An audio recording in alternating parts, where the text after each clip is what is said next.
কিছুক্ষণ আগে আমি রেগুলারের আমার যেরকম শিডিউল থাকে আমি প্রোগ্রাম করছিলাম।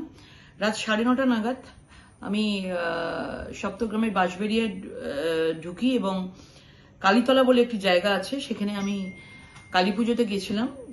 আমাকে ওখান থেকে ইনভিটেশন দেওয়া হয়েছিল এবং সেখানে মা কালীর পুজো এবং বহু মানুষ, পাড়ার মানুষজন ছিলেন এবং সবার সাথে দেখা সাক্ষাৎ করেছি, মাকে পুজো দিয়েছি এবং দিয়ে যখন গাড়িতে উঠে গাড়িটা স্টার্ট করেছি দেখতে পাই যে কিছু লোক একটা বড় বাঁশ, 3-4টে বাঁশের ওপরে একটা ছোট কালো পতাকার মতন লাগানো এবং তারা আসছে এবং উল্টো পাল্টা অশ্রাব্য ভাষায় গালাগালি দিচ্ছে, নোংরা কথা বলছে এবং গো ব্যাক স্লোগান দিচ্ছে।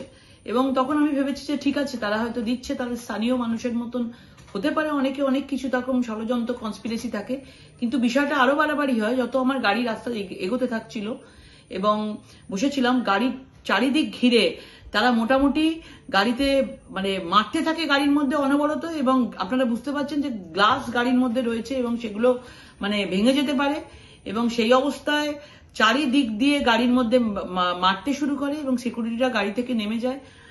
চেষ্টা করে তারা সামনে তাদেরকে শান্ত করতে, কিন্তু আমি ওখানে ভিডিও করেছিলাম কিছুক্ষণ। আমি দেখছি ভিডিও করছি, ভিডিও দেখতে দেখতে তারা আরো বেশি করে করছে, যাতে আমি ভিডিও করছি ওরা মানে আরো যেন আরো বেশি বাড়াবাড়ি করতে পারে। আমি ভিডিওটা বন্ধ করে দিই কারণ ওরা এত বাড়াবাড়ি করছিল এবং তারপরে আমার সাইডের কাছের কাছে আসে, এসে ওটাকে ভাঙার চেষ্টা করে এবং একজন গাড়িতে ওঠার চেষ্টা করছিল, কারণ সেই সময় গাড়িতে কেউ ছিল না, আমরা সিকিউরিটিরাই গাড়ির বাইরে ছিল এবং গাড়িতে ওঠার চেষ্টা করছিল।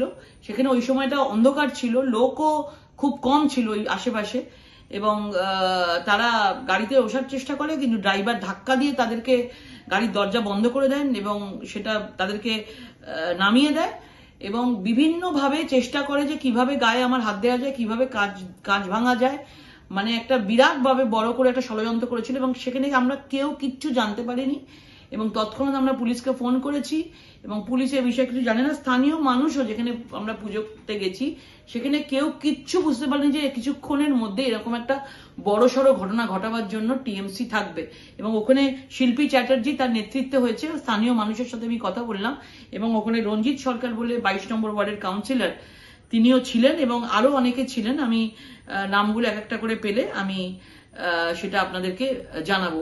এবং একজন নির্বাচনের প্রার্থী এরকম ভাবে চারিদিকে নির্বাচনের প্রচার করছে এবং সেখানে এরকম ভাবে একটা রাজবিদেতে একটা মহিলার উপর অ্যাটাক হচ্ছে, এরকম ভাবে ভেবে দেখুন এবং মানে কোন জায়গায় দাঁড়িয়ে আছি। তার মানে কি এটাই মনে হচ্ছে যে তৃণমূল ভয় পেয়েছে?